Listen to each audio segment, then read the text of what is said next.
ಆ ಥರ B G M, ಆ ಥರ ಸಾಂಗ್ಸು, ಆ ಥರ ಶಿವರಾಜ್ ಕುಮಾರ್ ಅವರ ಆ್ಯಕ್ಟಿಂಗ್ ಬೇರೆ ಲೆವೆಲ್ ಅಂತ ಅನ್ಬೋದು. 45 ಪ್ರಥಮ ಬಾರಿಗೆ ಅರ್ಜುನ್ ಜನ್ಯ ಅವರು ಡೈರೆಕ್ಟ್ ಮಾಡಿರೋ ಫಸ್ಟ್ ಮೂವಿ ಅಂತ ಹೇಳ್ಬೋದು. ತುಂಬ ತಾರಾ ಬಳಗಣ ಇದೆ. ದೊಡ್ಡ ದೊಡ್ಡ ಹೀರೋಗಳು, ಕನ್ನಡ ಇಂಡಸ್ಟ್ರಿಯಲ್ಲಿ ಇರುವ ದೊಡ್ಡ ದೊಡ್ಡ ಸ್ಟಾರ್ಗಳು ಈ ಮೂವಿಯಲ್ಲಿ ತುಳುಕ್ಬಿಟ್ಟಿದ್ದಾರೆ. ಆದರೆ ಮೂವಿ ನೋಡಿದ ಮೇಲೆ ಇಂಟ್ರೆಸ್ಟ್ ಯಾವ ಥರ ಇತ್ತು, ಮೂವಿ ಯಾವ ಥರ ಇತ್ತು ಅನ್ನೋದ್ರ ಬಗ್ಗೆ ಒಂದು ಸಣ್ಣ ಮಾಹಿತಿ ಕೂಡ ನಿಮಗೆ ಕೊಡ್ತೀನಿ. ಪೂರ್ತಿ ವಿಡಿಯೋ ನೋಡಿ. ಇಷ್ಟ ಆದರೆ ಲೈಕ್ ಮಾಡಿ, ಚಾನಲ್ ಕೂಡ ಸಬ್ಸ್ಕ್ರೈಬ್ ಮಾಡಿ, ಈ ವಿಡಿಯೋ ಬಗ್ಗೆ ಒಂದು ಕಮೆಂಟ್ ಕೂಡ ಹಾಕಿ ಅಂತ ಹೇಳ್ತಾ ವಿಡಿಯೋ ಸ್ಟಾರ್ಟ್ ಮಾಡೋಣ ಬನ್ನಿಗರು. ಫಸ್ಟ್ ಟೈಮಲ್ಲಿ ನಮ್ಮ ಅರ್ಜುನ್ ಜನ್ಯ ಅವ್ರಿಗೆ ಹೇಳ್ಬೇಕಂದ್ರೆ ಸಂಗೀತದಲ್ಲಿ ಮಹಾಪಂಡಿತರು. ಅವರ ಸಂಗೀತದಲ್ಲಿ ಕೇಳಬೇಕಾದ ಬಿ ಜಿ ಎಮ್ಮು, ಸಾಂಗ್ಸು ಎಲ್ಲ ಹೆವಿ ಇತ್ತಿತ್ತು. ಆದರೆ ಈ ಸಿನಿಮಾದಲ್ಲಿ ಸ್ವಲ್ಪ ಅಕ್ಕಪಕ್ಕ ಆಗ್ಬಿಟ್ಟಿದೆ ಅಂತ ಅನಿಸುತ್ತೆ. ಯಾವ ಥರ ಸಾಂಗು ಈ ಥರ ಬಿಟ್ಟಿದ್ದಾರೆ. ಆದರೂ ಕೂಡ ಮೂವಿ ಬಗ್ಗೆ ಹೇಳ್ಬೇಕಂದ್ರೆ ಫಸ್ಟ್ ಡೈರೆಕ್ಟರ್ ಅಂದರೆ ಇವರೇ ಗುರು. ಫಸ್ಟ್ ಟೈಮ್ ಡೈರೆಕ್ಟಾಗಿ ಮಾಡಿದ್ದಾರೆ ಅಂತಂದರು. ಮೂವಿ ಮಾತ್ರ ಫ್ಲಾಪ್ ಆಗೋಲ್ಲ. ಹೆವಿ ಬಜೆಟ್ ಅಂತೂ ಹೆವಿ ಹಾಕಿಬಿಟ್ಟಿದ್ದಾರೆ. ಆದರೆ ಕ್ಯಾಮ್ರಾ ವರ್ಕಿಂಗ್ ಇದೆ ಗುರು ಈ ಮೂವಿಯಲ್ಲಿ ಬೇರೆ ಲೆವೆಲ್ ಅಂತ ಅನ್ಬೋದು. ವಿ ಎಫ್ ಎಕ್ಸ್ ಮತ್ತು ಒಂದು ಲೆಕ್ಕಕ್ಕಿದೆ. ನೋ ಫಿಲ್ಟರ್ ಹಾಕಿ ನಾವೆಲ್ಲ ಹೇಳ್ಬಿಡ್ತೀವಿ ಮೂವಿ ಯಾವ ಥರ ಎಕ್ಸ್ಪೀರಿಯನ್ಸ್ ಕೊಡ್ತು ಅಂತ.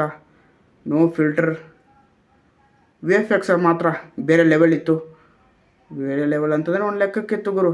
ಬೇರೆ ಲೆವೆಲ್ ಆಗಿ ಇರುತ್ತೆ ಅಂತ ನಾವು ಅಂದ್ಕೊಂಡು ಹೋದ್ವಿ. ಒಂದು ಲೆಕ್ಕಕ್ಕಿದೆ. ಆದರೆ ನಮ್ಮ ಶಿವಣ್ಣ ಅವ್ರ ಮಾತ್ರ ಬೇರೆ ಲೆವೆಲು. ಕೈ ಎತ್ತಿ ಮುಗಿಬೇಕು.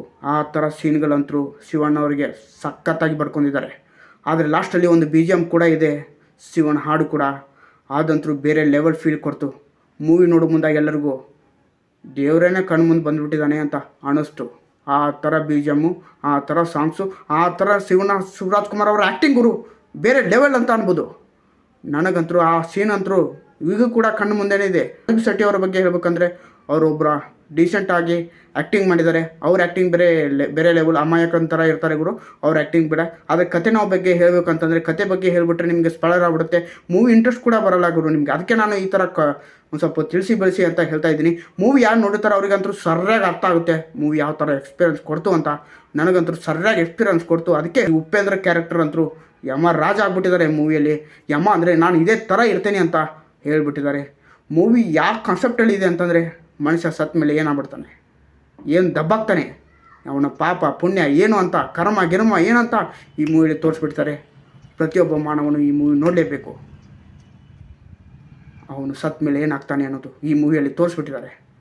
ಯಾರು ತಪ್ಪು, ನಂದು ನಿಮ್ಮದು, ಈ ಜಾಗ ನಂದು, ಏನಾದರೂ ಒನ್ ಟೈಮ್ ಹೋಗಲೇಬೇಕು ಮೇಲ್ಗಡೆ ಅನ್ನೋದನ್ನು ಈ ಮೂವಿ ಈ ಮಗಕ್ಕೆ ಹೊಡೆದಂಗೆ ಹೇಳಿಬಿಟ್ಟಿದ್ದಾರೆ ಅರ್ಜುನ್ ಜನ್ಯ ಅವರು. ಕಾನ್ಸೆಪ್ಟ್ ಮಾತ್ರ ಹೊಸದತ್ತನ ಆಗಿದೆ. ಈ ಕನ್ನಡ ಇಂಡಸ್ಟ್ರಿಯಲ್ಲಿ ಈ ಥರ ಕಾನ್ಸೆಪ್ಟ್ ಅಂತೂ ಯಾರು ತೊಗೊಂಬಂದರೆ ಯಾರು ಕೂಡ ತರೋಕ್ಕೂ ಚಾನ್ಸೇ ಇಲ್ಲ. ಅದೇ ಥರ ನಮ್ಮ ಅರ್ಜುನ್ ಜನ್ಯ ಅವರು ತೊಗೊಂಬಂದಿದ್ದಾರೆ.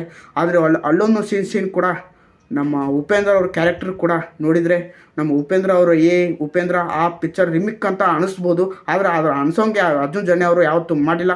ಅವರು ಡೈರೆಕ್ಟರ್ ಶೈಲಿ ಯಾವ ಥರ ಇದೆ ಅಂತ ಅನ್ನೋದನ್ನು ಈ ಸೀನಲ್ಲಿ ಒಂದು ಸ್ವಲ್ಪ ಮೂವಿಯಲ್ಲಿ ಸಣ್ಣ ಝಲಕ್ಕನ್ನು ತೋರಿಸಿದ್ದಾರೆ.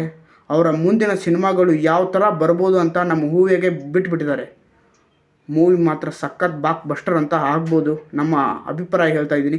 ಸಾಂಗ್ ಕೂಡ ಇನ್ನೊಂದು ಸ್ವಲ್ಪ ಬೆಟರ್ ಆಗ್ಬೋದಿತ್ತು. ಸಾಂಗ್ ಕೂಡ ಒಂದು ಸ್ವಲ್ಪ ಡೀಸೆಂಟಾಗಿತ್ತು. ಬಿ ಜಿ ಎಮ್ ಕೂಡ ಒಂದು ಸ್ವಲ್ಪ ಡೀಸೆಂಟಾಗಿತ್ತು.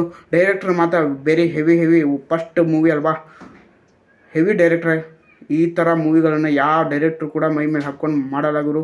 ಇಂಥ 3 ಸ್ಟಾರ್ಗಳ ಇರುವ ಎಲ್ಲರೂ ಪ್ರತಿಯೊಬ್ಬರು ವಿಲನ್ ಆಗ್ಬಿಟ್ಟಿದ್ದಾರೆ ಈ ಮೂವಿಯಲ್ಲಿ. ಸಖತ್ತಾಗಿ ಇಂಟ್ರೆಸ್ಟ್ ಬಂತು.